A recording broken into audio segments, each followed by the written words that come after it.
Right, welcome back to Sanhedrin. I'm going to dedicate the shiur today to Helena Yocheved Bat Hillel and Esther, the memory of Johnny's mother-in-law and also his brother-in-law who passed away earlier this week, um, um, Jack Rabinowitz, Yaakov ben Harav Eliezer Simcha, Oh, and Genya. Yehi Zichram Baruch, their memories should be for a blessing, and hopefully their neshamot will have an aliyah from our learning today. Amen. Is that Ian's brother? Yeah, That is, yeah. Yes. yes. Oh, right. Okay. Oh, I didn't know. No, I didn't know. But Okay, details of the Shiva, etc., can be gained from Johnny later on after the Shir. Let's get to our subject, which is on page 22a of Sanhedrin. It is on page 129 if you're on the Sanhedrin Gemarah, and I'm going to share the screen with you now. What did I say? What's wrong, Johnny? 130, is it? There's 129 in the Steinsaltz Gemara. What did I say? The Sanhedrin Gemara. Oh, well, it is a Sanhedrin Gemara, but you're right. It's a Steinsaltz Sanhedrin Gemara. You're right. That's what I meant. Quite right. Credit to Rav Steinsaltz.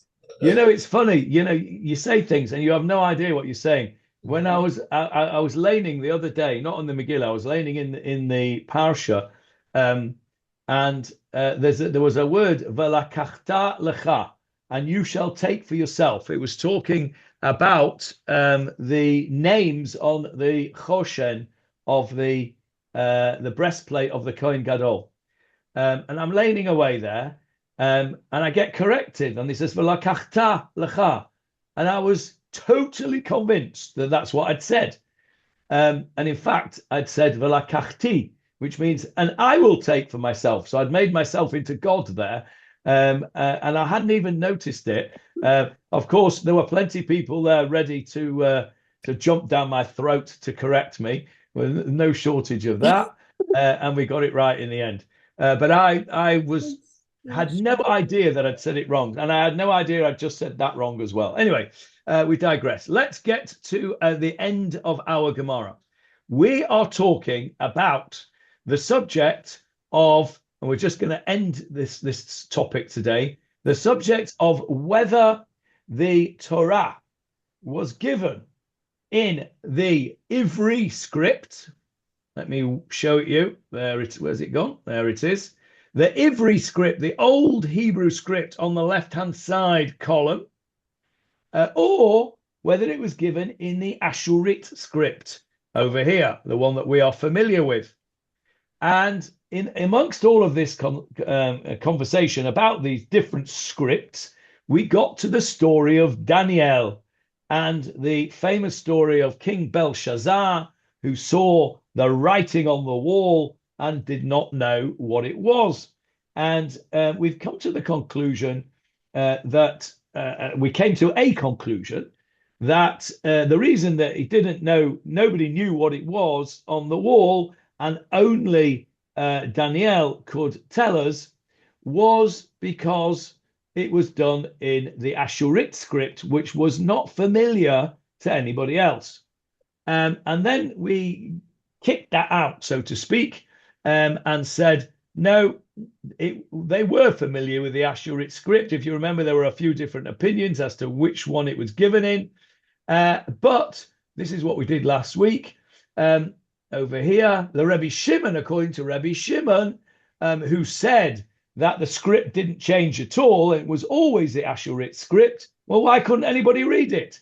And he said, Amarav, begimatria ichtiv lohun. It was written in a special code. Now, we tend to use the word gematria today to mean a numerical value. Aleph is 1, Bet is 2, Gimel is 3, etc. But the word gematria, Johnny, comes from the Greek word. Very similar. I'll tell you in a minute. You told us last week. Geometria. Yeah, geometria. Yeah, you told us last week. Geometry, geometry, same word as geometry, which is all coded, right? It means a code. And actually, what was written was these funny words here that I've highlighted on the screen. And it doesn't mean anything. It's gobbledygook. So the bit that we did last week was, well, my parish, Lou, what does that mean? Well, the first opinion was that it was done in a code called Atbash, which is here on the right-hand side for you. Atbash is a code which matches the first letter of the alphabet with the last, Aleph to Taf, and the second to the second last, third to the third last, etc. And it's called Atbash, and it was a very common code that was used for at least 150 years before the Daniel story. And Michael Krauss last week pulled a face about this whole thing because he didn't like the idea that nobody could work this out. And we're coming to that in a minute, Michael, and you'll be even more upset with the next lot. But just hang on. So if you apply yatat idach Pugchamat, which means nothing. If you apply this code of Atbash to it, what you get is these words here. Menei, Menei, Tekel, Ufarsin. Now, what does that mean? We went through this last week. Menei, I remember I asked you, what is the word for a taxi? Monit. Monit. And why is a monit called a taxi? I mean, why is a taxi called a monit, Julia? It's got a meter. Exactly. It's got a meter, and a meter counts. So menei means to count. So count. Tekel. And I told you that a taf and a shin are interchangeable. So it's not to do with weight. Yes, shekel, same as weight. Mishkal. It was one of the one of the very few Hebrew words that my father of blessed memory knew. Shomrei Mishkal, Weight Watchers, because he was forever on a diet and unsuccessfully most of the time, to be honest. He was always on a diet, and one of his favorite diets and one of the most common diets at that time in probably 90s and 2000s and what have you was Weight Watchers. I'm sure you're all familiar with that. Well, when he used to come to Israel for his extended periods, he would always be looking out in the shops for the Shomrei Mishkal stuff. So Mishkal was one of the very few words that he knew. Mishkal means weight, yes. So tekel means to weigh up. Ufarsin, and I told you last week that comes from another word that you might be familiar with, and that is lechem harus. What's lechem harus? Sliced bread. That's right. So parsin means to cut up. To cut up. Okay. So what does all this mean? Count, weigh, cut up. Daniel explained to Belshazzar that God has counted up, numbered the days of your kingdom and brought it to an end. Tekel, he has weighed you on the scale of justice and found you lacking. Ufarsin, and he has divided your kingdom. And there's a play on words in there. What is the play on words in that last word? I'll give you a clue. We read it yesterday. Persia. In the Megillah, from Persia. Persia. Correct. Paras Umadai, Persia and Media. Chel Paras Umadai. Yeah. Al Yad Ben Parsi. I'm just looking up. Okay, Al Yad Ben Parsi. Is that the same word? Not the same word. Not sure. Need to look at it in context. I'll come back to it. I don't want to lose my thread here. So Parsin means your kingdom has been divided and it's been given to the Persians and the Medes. Paras Umadai. So basically what Daniel was telling Belshazzar was, your time's up, mate. You're going to lose your kingdom. You're going to be deposed, and your empire is going to be split between the Persians and the Medes. So now you understand why nobody wanted to say it, even if they knew it, Michael. Remember, I think you said this, Michael, last week, that perhaps they were just frightened to say what it said. They knew what it said, but they didn't really were one that got shot as the messenger. Quite right. I don't blame them. So perhaps. So that is the first opinion of the code which Daniel decoded, not uncoded, decoded. So Daniel was the first enigma worker, right? He was at Bletchley doing all that decoding, right? Now, the Gemarah then tells us there are another 3 different opinions as to what the code was, right? The first opinion was it was Atbash. Now, you're not going to like this even more, Michael, because these codes are really easy to crack, right? Any dummy could have done this. Have a look at what Shmuel says. Shmuel says that it said these words here, Matus Nikfei Alaran. Right? What does that mean? Doesn't mean anything. It's all gobbledygook. So what's the code? Back to front. No, not yet. That's another one. Coming to that. Upside down. Yes, Jeffrey? Upside down. Vertically. Vertically. Yes, look at the screen on the left-hand side. Can Oh, you see? Mana, yeah. Mana, Tekel, Far, Sin. You see that? Mhm. Right. So that, remember, this was a visual clue. The handwriting was on the wall. If I was just to say the words, it's not so obvious, is it? But when it's on the wall like that, and you saw it as it is on Rav Stein's house, it's very nicely given us a picture of it. That's pretty easy, isn't it, Michael? You could have got that, couldn't you? Yeah, but you wouldn't have said anything, though, would you? Because you didn't want to be the one that got shot as the messenger. Same idea. So Shmuel says that it was in code, but he says it was a different code. This was the code here. Now, Rabbi Yochanan gives us one which is even easier. Somebody said words backwards. Was it you, Johnny? Yeah. What is it? Well, there it is. Rabbi Yochanan Amar. Rabbi Yochanan says, look at these words. They're just backwards. Anam is Manei backwards. Anam again. Leket is Tekel backwards. Nisrafu is Uparsin backwards, right? So there's just a very simple code, but nobody was owning up to knowing what it meant. It shows you that Belshazzar must have been a bit of a dummy as well, because he couldn't work it out. Rav Ashi, he says an even easier code. Look at what Rav Ashi says. Can I stop you? Belshazzar wasn't he wasn't a Hebrew. He was Babylonian. Would he have known the letters? Fair question. Fair question. What is this script called, Julia? Asherit. And where did Ashur come from? Oh, it Babylon. was a place somewhere near in Babylonia, but he Yeah. may not. Yeah, okay. Well, yeah, okay. I go back to my original statement. He must have been a bit of a dummy not to have got it. Fair question, but I think we've answered it. Now, Rav Ashi, he gives an even simpler code. Look what Rav Ashi's code is. All that Rav Ashi's code is the first 2 letters have been transposed of each word. So instead of Manei, they've put the mem and the nun, they've transposed those. The kuf and the taf have been transposed, and the pei and the vav have been transposed. I reckon my 2-year-old grandson could have got that.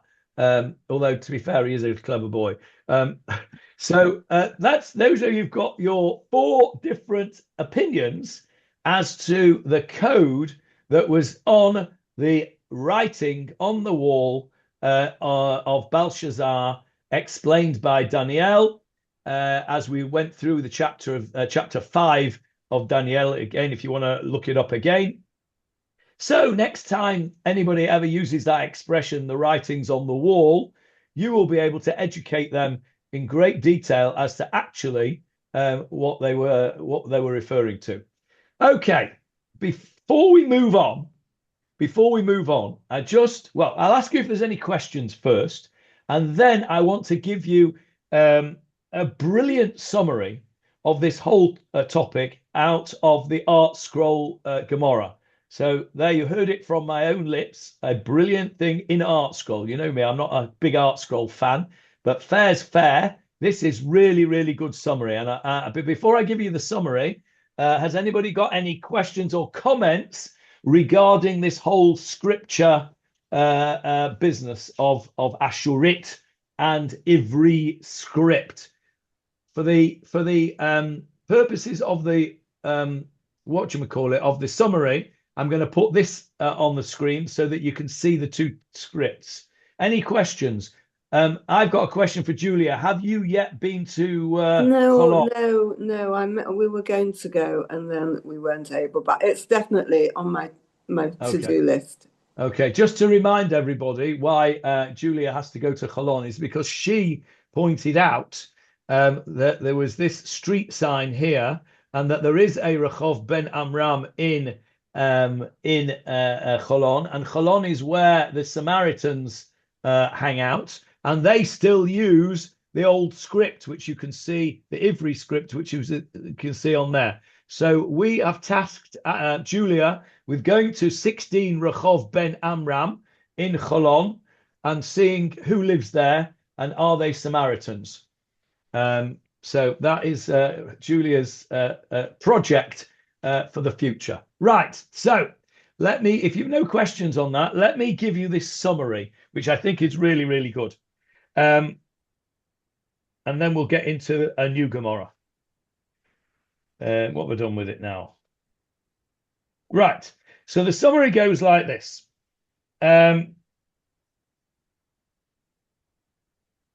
Opinions are like this. Was the Torah given in the old script, the Ivri script, or was it given in the Ashuri script? Now, what you need to know for the purposes of this Gemarah, for the purposes of this summary, is that there is a famous Gemarah in Menachot 29b, if you want to look it up, that says that the sages were able to deduce mounds and mounds of halachot from the little crowns on the letters of the Sefer Torah. You know, and you see the letters of a Sefer Torah, they don't look like the ones on the screen there. They've all got little bits on them, right? You know, the little tagging, they're called tagging, little crowns.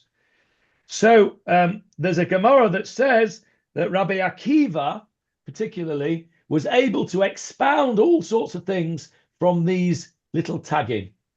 Now, the Ivri script does not have tagging. So that Gemarah clearly would favor the fact that the Torah was given in Ashurit. There is another famous Gemarah that says, I'll tell you where that is. That's in Masechet Shabbat 104a, that says that the Ten Commandments were miraculous because they were hewn out, leaving the Samach, this letter here, the Samach, and the final Mem. Well, we can't see a final Mem on here, but you know what a final Mem looks like, right? A final Mem looks like a Samach, only a bit more square. Let's see if we can find one on the page for you. Where's a final Mem? There must be one knocking around somewhere.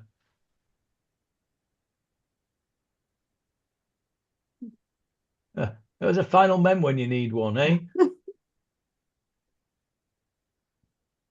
There we go. There's a final Mem. There's a final Mem. You can see that final Mem next to the Gimel there. It's square. Now, if we go back to there and look at the Samach and look at the final Mem, if you were to hew that out, right, there'd be nothing to hold it together because it's circular or square, right? So if you get a piece of stone and you chisel out a mem or a samach, it would fall out in your hand, right? There's not every other letter has got something which can hold it on, right? So the Gemarah in Shabbos says it was a miracle.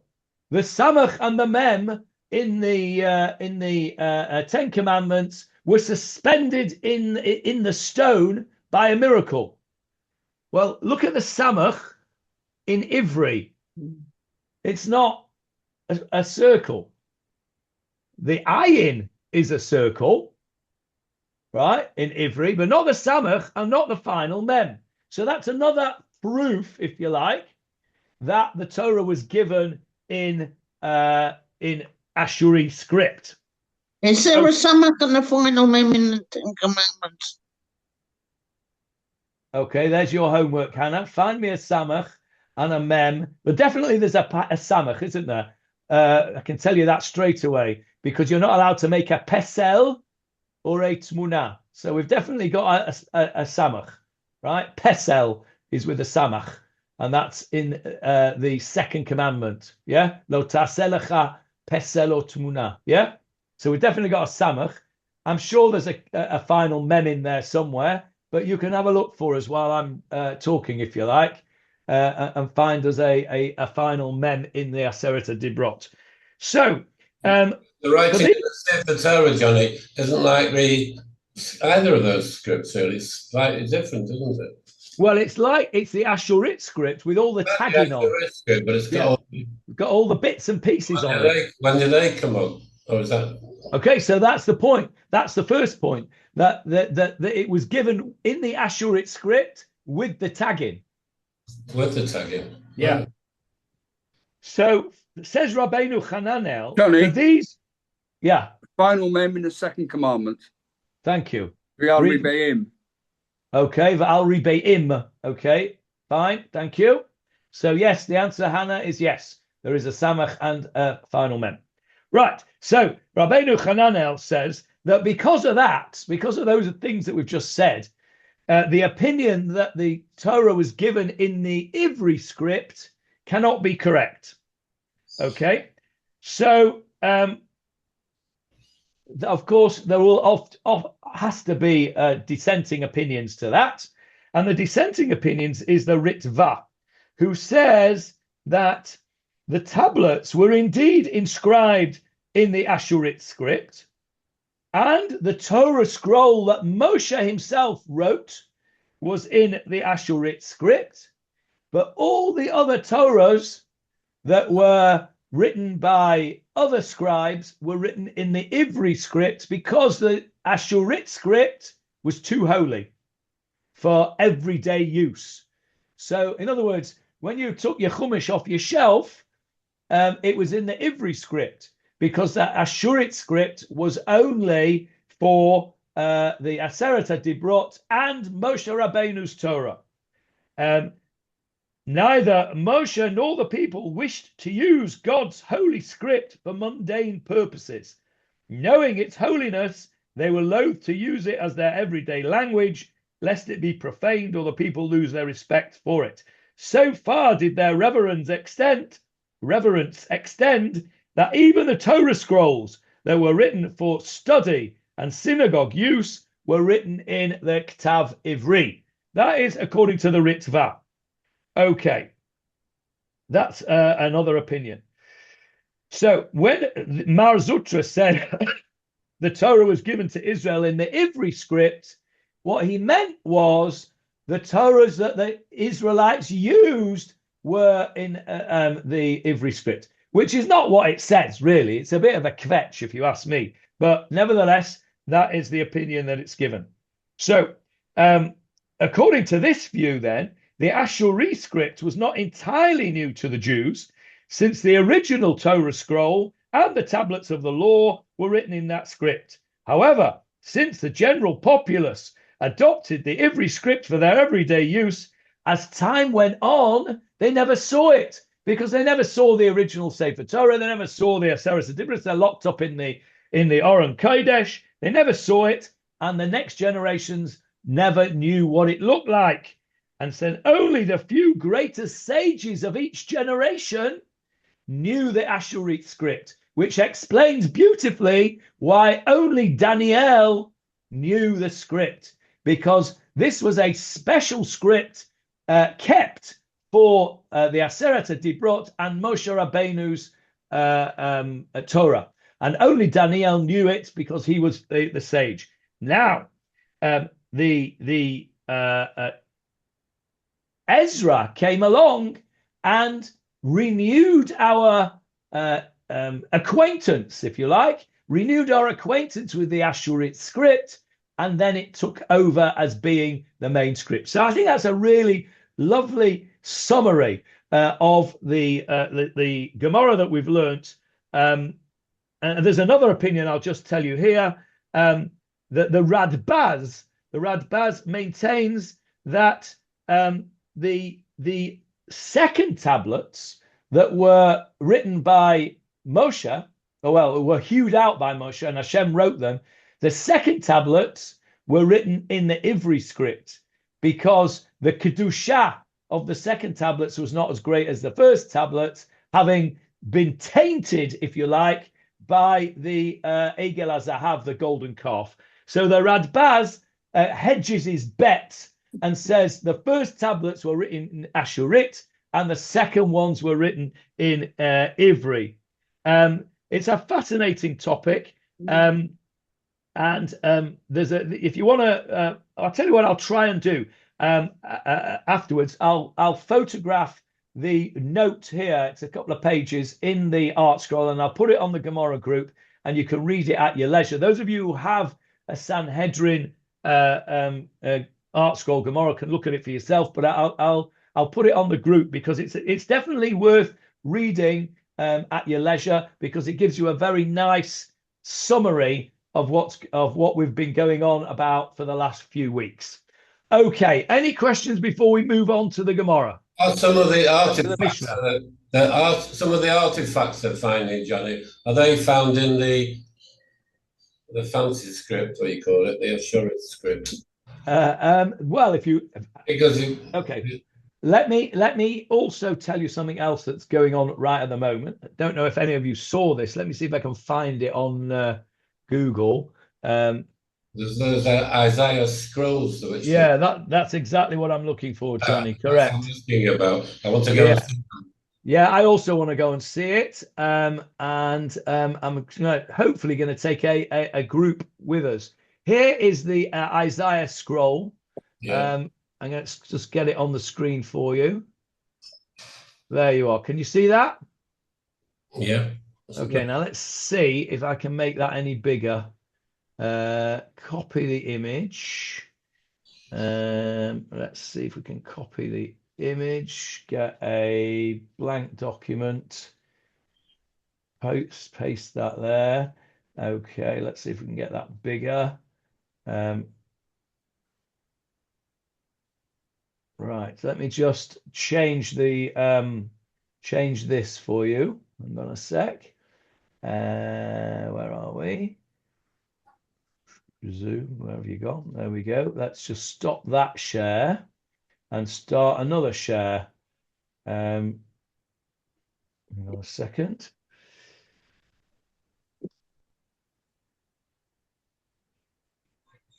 Have a look at this. That is the Isaiah scroll, the great Isaiah scroll in the Israel Museum.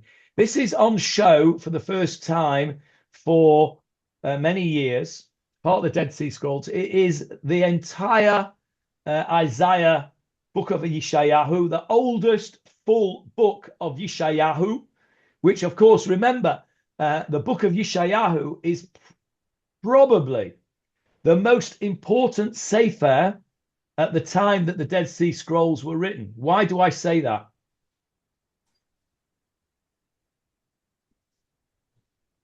What's in Sefer Yeshayahu, chapter 52 in particular? About the bones, the dead bones? No, that's Yechezkel. Oh, sorry. Isn't it the prognosis for a Messiah?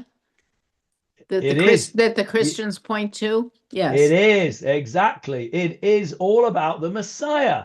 And this is the book that the Christians quote over and over again to support their Christianity, that Jesus was not just a very naughty boy, but he was the Messiah. So it's all in the book of Yeshayahu. So this is a very, very important book, because that was what was going on at the time. The Dead Sea Scrolls was at the time where Judaism was breaking into all these sects, including a little later on Christianity. Anyway, here it is, and it's on show in the Israel Museum until June of this year.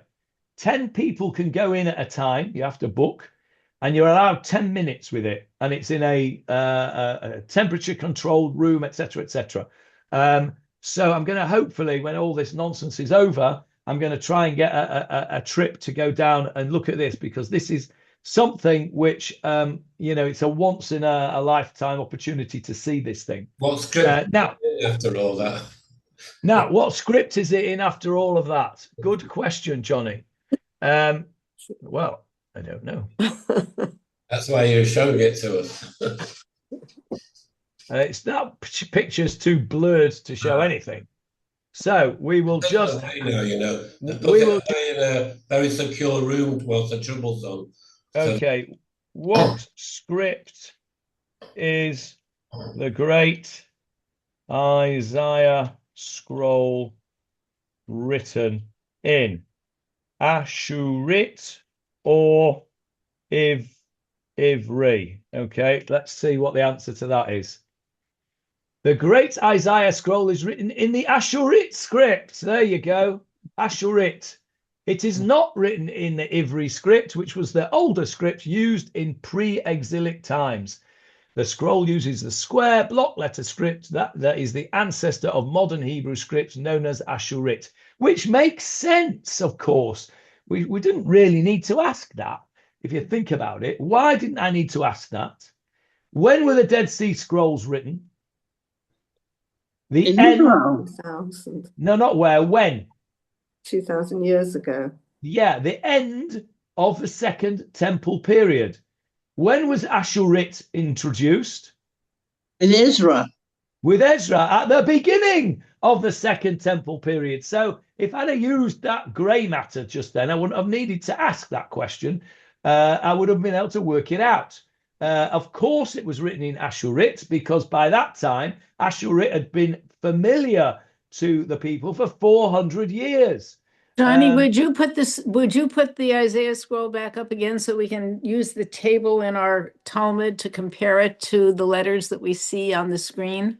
I can, but unfortunately, because I've had to enlarge it to get it, it's blurry. It's blurry. It is blurry. I'll just I'll give you another quick look so you can see it. But thanks. It doesn't really enable you to read it so well.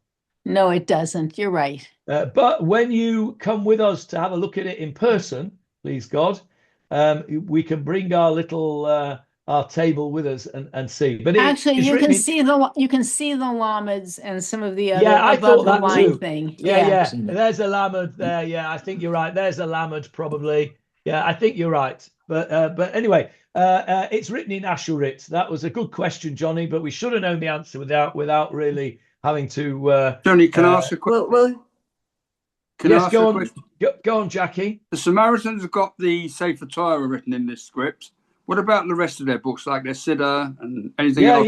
Yeah, all in their script. All in their script. Yeah. They use Ivri. Yeah. Right. Fascinating. No, absolutely fascinating. So we're going to leave behind now sadly, the language bit. As you know, it's one of my things. But we're going to get into some other interesting stuff today, and it's going to go on for a few weeks. So let me get you up the Mishna that we are going to start now. We're going to start a new Mishna, which is still based on our Parshat HaMelech. Remember what Parshat HaMelech is? Parshat HaMelech. I'll get it up for you. There it is on the screen. Jeffrey, on the screen, please. Verse 15. You're muted, Jeffrey. It was my fault. I muted you while you were blowing your nose. There you go. You shall set a king over you, one whom the Lord your God chooses. From among your brothers you shall set a king over yourself. You shall not appoint a foreigner over yourself, one who is not your brother. Okay, now that is the beginning of our famous Parashat HaMelech that we've been dealing with for a million years. No, we did horses, we did wives, we did Sefer Torah, and now we're going back to the very, very first words of Parashat HaMelech. And the Mishnah is going to concentrate for the moment on these two words here. Now, has anybody got a living Torah or an art scroll or a Koren Chumash, please? Chumash Devarim. I want to see how everybody else translates this pasuk, because I am not keen on the translation that Jeffrey just read out. Where is it, Johnny? Devarim? It's Devarim 17:15. Let me ask Hannah before you get up. Let me ask you, how would you translate these words? Som tasim. Apply to yourself. Som tasim. Apply to yourself. Okay, all right. Let's see what I'm everybody. getting up to get a chumash. Okay, Michael, what have you got for us? Just looking at the moment. I've got, you shall surely set over yourself. Oh, thank you. Is that Art Scroll? Yes. I'm on a roll with Art Scroll today, aren't I? I like that translation. I think You shall. you shall. Read it again for us, Jackie. You shall surely set over yourself. You shall surely set over yourself. Over yourself. Right. You shall surely set over yourself. Now, Now, the words used twice, didn't it make definitely? yes, it's exactly, Johnny. If you look at the translation on the screen, it says, you shall set a king over you. That would have been Tasim Alecha Melech. The fact that it says Som Tasim, a double expression, as Johnny has said, is for emphasis. And that's why the Art Scroll translates it, you shall surely set over yourself. It's an emphasis. And have you got the Living Torah there, Michael? No, this is the art scroll. It says certainly on my version. Okay, even better. You shall certainly set over yourself. Okay, what have I got? I've got a Steinsaltz. Let's see what he says here. Let's see what Rav Steinsaltz says. I've got a Steinsaltz Chumash over here. There we go. Chapter 17. Johnny, can you 15. quickly give me the exactly where we are? Because I'm looking at Elliot Fox, who did a fascinating translation that I have. Okay, it's Devarim, Deuteronomy, chapter 17. Okay. Verse 15. Okay, go ahead with your comment and I'll read you what he says here. Okay, so I've got the Steinsaltz, who says, you shall place a king over you, the same as the Chabad translation. Rav Steinsaltz does not emphasize the double expression like the Art Scroll does. Okay, Sharon, what does your Fox say? Just a minute, it's 17, 15. 18? 15. 15. Okay. Yes, Elliot Fox did a very literal translation in order to show how it sounds in the Hebrew. He said, you may set over you a king. Okay, so emphasis, you may set, yes, set. In other words, he clearly tells us this double expression. Yes. Okay, great. Right, now we're going to go back to the Gemarah now.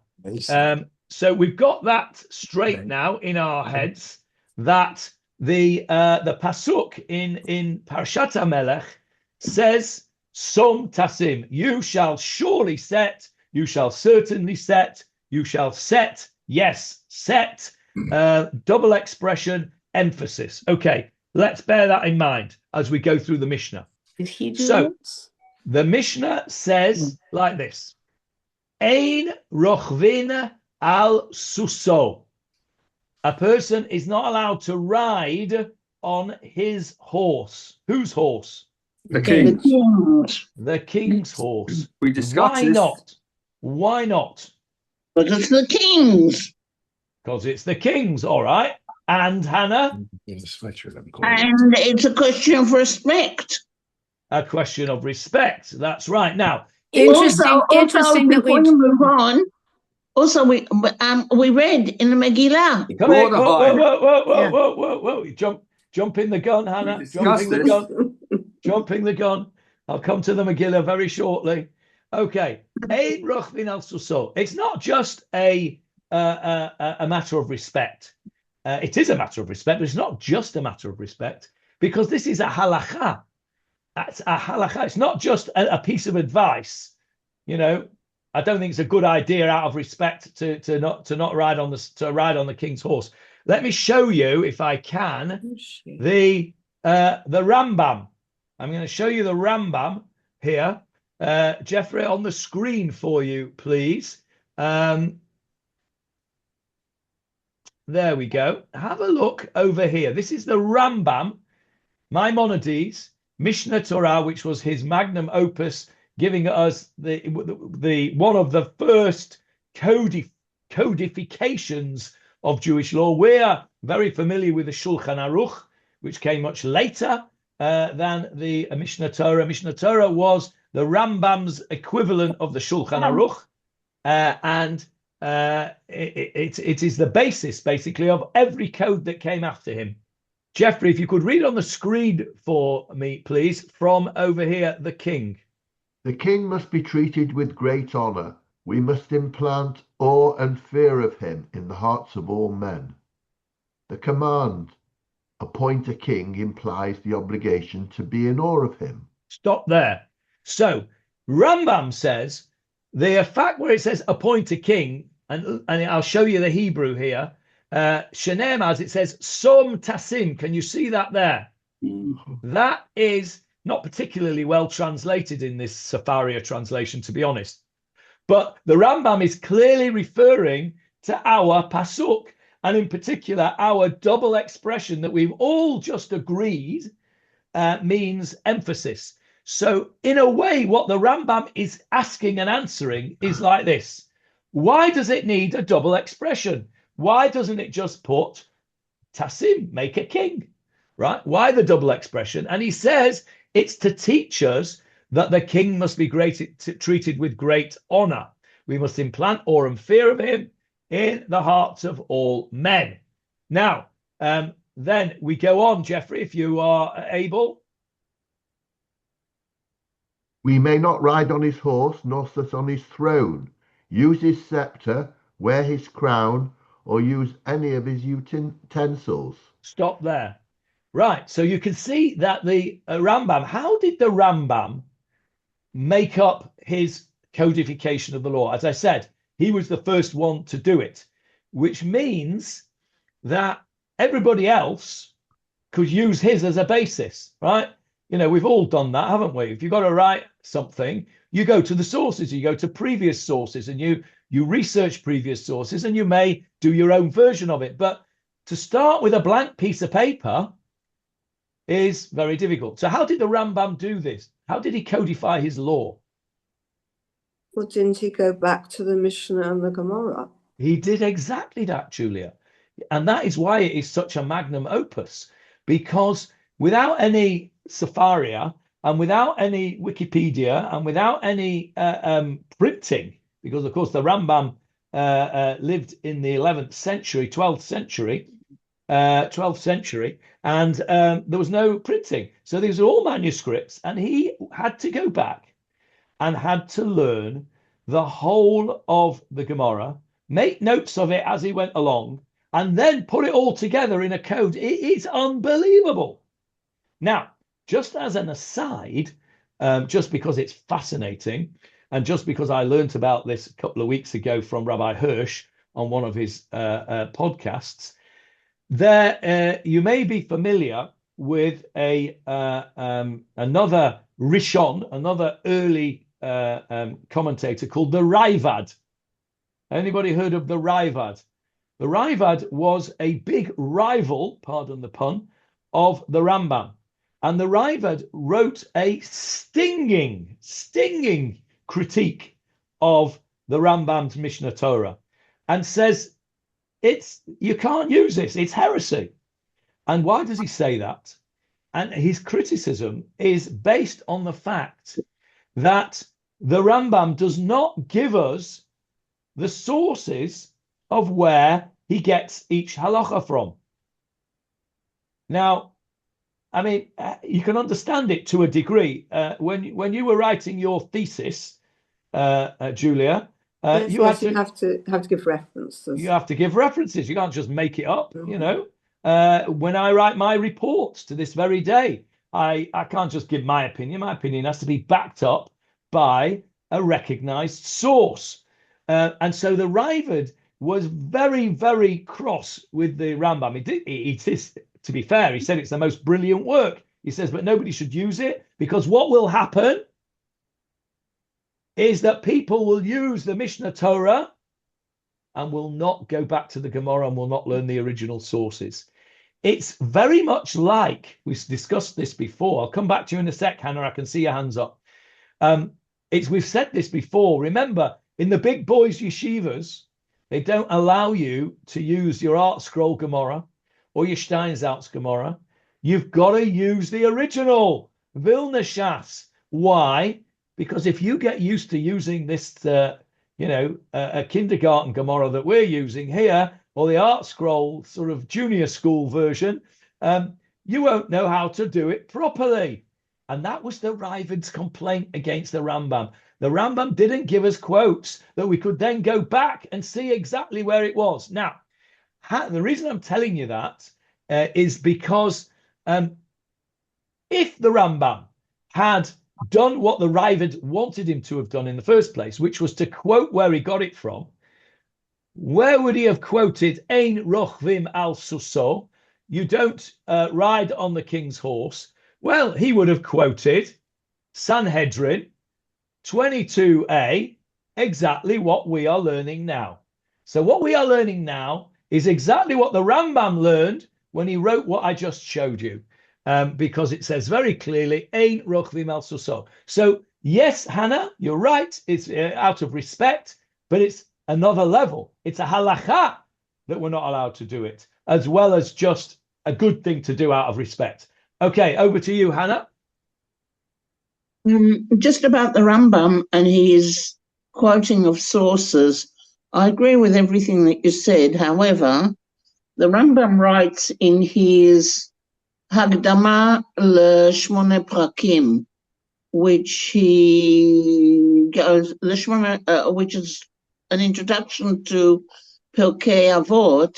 He writes he's not going to quote sources of anything that he writes because he takes his sources from everywhere, which also implies, not in this case, I'm not talking about here, I'm talking about in general, which also implies he took sources from non-Jewish places. And he said, people will form an opinion of what I write some people will, on the source that I took it from, and not from actually what I'm saying. And in order to prevent that, he's not going to write sources, because if he takes it from Greek philosophy or from somewhere else, people will say, oh, that's not ours, and disregard it. Whereas, okay. Let me ask you this question, Hannah. Was he right? Well, the history showed that at the beginning people burned his books. Yes, exactly. So the answer to my question is yes, he was right. What you've said is absolutely correct. Because what happened was the Rambam wrote something called Moreh Nevuchim, the Guide to the Perplexed, right? Which is now today a standard book which is learned Classic. in classic, standard classic book, learned in every yeshiva, revered by everybody. When it was written, it was massively controversial because it quotes heavily from Aristotle and from other Greek philosophers. And the Raavad in particular was very, very against all of this. And what happened was that the Rambam's books were burned, not by the Goyim, they were burned by the Jews. The Jews that opposed the Rambam actually burnt his works. Shortly after that, there was the tragedy of the burning of the Talmud, which many people believe was as a punishment for the Jews for having burned the Rambam. Of course, this all took place in France, and I say no more. Question: Haven't you taught previously that you're expected to know the sources? So, if another explanation could be that in this particular instance with the Ramban, you should know the sources. Therefore, you don't have to. If you're a Talmud Chochem, you don't have to.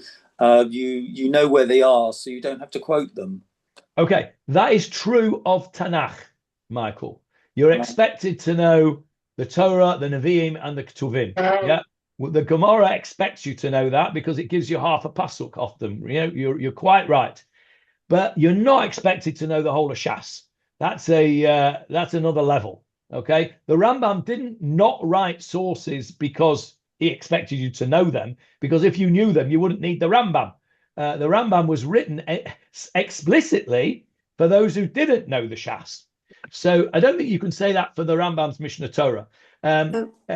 It's a fascinating discussion about the Raavad and the Rambam, because, in fact, the Raavad speaks about the Rambam in very, very holy terms. And then he criticizes not the Rambam himself, but he criticizes the method of the Rambam for failing to bring quotes, so that you and I can then go back to the sources and check your work. A bit like, ChatGPT, isn't it? We have to get the sources right, otherwise they could be making it up. Rambam could be making it up as far as the Raavad's concerned. Yes, Julia. Wasn't he very critical anyway of the Rabbanim who were discussing in the Gemarah? And I thought I heard that he elevated his own work because he didn't think that what was presented to previously was good enough. Or is that wrong? I don't think that's correct, in as much as I think that what he was saying was that it's too difficult to pick out all that is necessary. Remember, we're living in an age today of very short attention span. And this has been a downward trajectory for many generations. I think many of you know that I am a big cricket fan, right? When cricket was introduced, there was a timeless test. It would go on forever. The game would go on forever until it was finished. Most test matches were 5 days, and you could battle it out for 5 days, and it would be a draw, and nothing would happen, and it would be wonderful. And then Australia, they still are. Yeah, and then in the 1960s, the late 1960s, beginning of the 1970s, people started to think, oh, no, we can't be bothered with this for 5 days, and they brought in one-day cricket. And initially, one-day cricket was 60 overs per side, and then they brought in that was called the Gillette Cup, and then they brought in the Benson and Hedges Cup, which was 50 overs per side, and then they brought in the John Player League, which was 40 overs a side.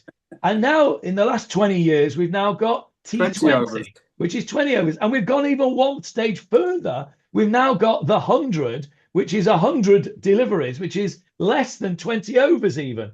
20 overs is 120. So where's it going to end? We might as well just flick a coin and don't even bother with the whole thing, right? Just flick a coin and be done with it, right? And I call this cricket for people who don't like cricket, right? It's ADHD cricket. And the same thing happened with halacha. I say that for not just to be amusing, but I say that the same thing happened with halacha. In the olden days, the very olden days, we had the Gemarah. You wanted to know Gemarah, you wanted to know halacha, you had to work at it. You had to get out your Gemarah. You had to find a Gemarah, first of all, a manuscript. You had to learn it. You had to find someone to teach it. And eventually you learned the whole of Shas. you would know the halacha. Rambam came along and said, no, our generations are too weak for that. So I'm going to provide you with a codified thing of the Mishnah Torah. It's a huge piece of work, right? Shulchan Aruch came along, other ones before, the Torah and the Taz, and then Shulchan Aruch came along and said, right, I'm going to condense it and make it easier for you. And then at the end of the 19th century, along came Rabbi Ganzfried in Hungary and wrote something called the Kitzur Shulchan Aruch, the shortened version of the Shulchan Aruch, right? Which we all learned in Cheder as young kids, in sort of pre-bar mitzvah. What you learned was Kitzur, right? You must have learned Kitzur, Johnny, in Manchester Yeshiva. You got bar mitzvah presents for Kitzur Shulchan. Yeah, Kitzur, right? Kitzur means short. So they shortened it. And of course, today, it's even shorter. You just get a book just on, on one little thing that says, do this, do that, do the other. No explanations, no nothing. And it's what's known in Jewish philosophy as Yuridot Hadorot. What's Yuridah? Going down. Going down. Yuridot Hadorot means going down of the generations. Of the generations. Yeah, the generations are deteriorating. It's the opposite to the way the sort of Western society is. Western society thinks that we're getting more and more sophisticated with every generation and cleverer and cleverer. We believe we're getting further and further away from the source. And I think you can argue both sides of the argument, actually. And there's no question about it that we are building on previous generations' knowledge, and we have more and more knowledge. But the ability of the general man in the street to concentrate, to work at something, and to persevere with studying is way, way, way less than it used to be in previous generations. So how did we get onto that? No idea, but it's very interesting. Oh, the Rambam and the Raavad. That's how we got onto it. So you want to hear an interesting anecdote? Yes. There was a guy called Yerucham Meshel who was head of the Histadrut many years ago, 30, 40 years ago. And he was once on a plane with a rabbi, and I can't remember who the rabbi was. Okay, but it actually happened, I believe. And on the plane, the rabbi was traveling with his grandson because he was elderly. And the grandson would carry his bags and carry everything and stack everything away in the plane. And do you want anything? And can I get you anything? And serve his grandfather, what can I say, religiously. And Yerucham Meshel was sitting across the aisle from the rabbi and his grandson. And at one stage, towards the end of the flight, he said to him, Yerucham Meshel said to the rabbi, he said, how come your grandson is treating you so respectfully and so kindly and worrying about you to such an extent?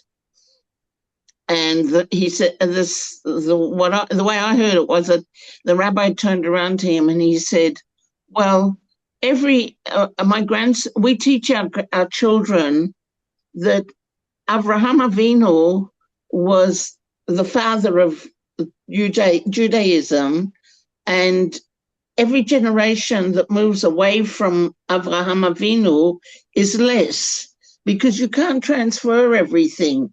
Every generation gets a little bit less than what the previous generation had. Therefore, we teach our children that as his grandfather, I'm 2 generations closer to Avraham Avinu, and therefore I am greater by 2 generations than he is. And we teach them to respect that. He said, in your society, you believe that man descended from the ape, and every generation is one step further away from being an ape, a monkey. And therefore, each generation is greater than the generation before it, because it's no longer an ape. It's further away from being an ape and more developed. Yeah, I've heard that story too, and it's a nice story, but I'm not. I'm a bit uncomfortable with it, to be honest. Why? Because of what I said earlier on, which is that you can argue it both ways in terms of knowledge, in terms of application of knowledge. I think that the concept of the generations getting higher is true, because we build on what has been on the previous generation, right? I'll tell you just as an example, when one of my children was doing biology A level, he was learning stuff that I hadn't even learned in medical school. All right. And this was just A level biology. And I'd done my full doctorate and everything. And he was learning stuff that I hadn't learned then, because the knowledge base had got greater. So I think that in terms of pure knowledge base, in terms of perseverance, in terms of knowledge, in terms of ethics, then I think that we can argue that the generations have been, there is a Yeridot Hadorot in terms of ethics. I don't think anybody could disagree with that the ethical backbone of society today is less than previous societies. In terms of how we look after our elderly and our weak, again, I think it depends on the society, but I think it's a little unfair on Western society to say that we discard people because we think that they're closer to the apes. I think there is something to be said for acknowledging the increased knowledge base. Just to give you another example, by the way, one of my sons is currently in Miluim, and he sent me a message yesterday saying, "You have no idea of the sophistication of the defense systems that we are enjoying right now. The three-layer things with the David sling and the Iron Dome and the THAAD and the this and the that and the other." He says, "You have no idea." He's at the moment guarding some secret base somewhere. I don't know where it is, but it's to do with all these air defense things. And he said, "You have no idea the sophistication that there is." And I think we must acknowledge that. We must acknowledge that has happened, and we must acknowledge that if it's used in the correct manner, it can be for the benefit of society. And of course, if it's used against society, it can be a very negative thing as well. But that's all about free choice. Yes, Sharon. And my thoughts on, because we're really going to the question of whether, while we're shortening things, what happens. I raised children at the time when Sesame Street was being unveiled, and everybody said, "Oh my goodness, this is terrible. All the children will have a 1.5 minutes attention span at most, and they won't know how to think or anything else." And then listening to this conversation between the apes and the other point of view on both sides of the aisle of the airplane, I think of lighting candles in one direction for Hanukkah and then lighting candles in the other direction for Hanukkah. And that there's something to be learned from both sides of the aisle and how we do this. And when we look at Sesame Street and the shortened attention span, and your comments now about the incredible defense system, and that we have now a 10-minute warning for missiles coming in and so forth, I would suggest that the joy of it all is that our generation learned to have Big Bird and Oscar the Grouch and the Cookie Monster as part of their thought vocabulary. And so that just because we shorten things doesn't mean we don't make also room for some wonderful things that have made our children's generation the most creative and fast-paced in communication about creativity ever. There's a playfulness that's been introduced to thought that is, I think, and sometimes similar to what we're seeing in Gemarah. And I think that we have to just be aware that we are living in a time when we can see such a huge worldview as this. I agree entirely with that. And I will just say, however, that there is no question that the attention spans of this generation generally is far lower than the attention span of previous generations. That is a scientifically proven fact.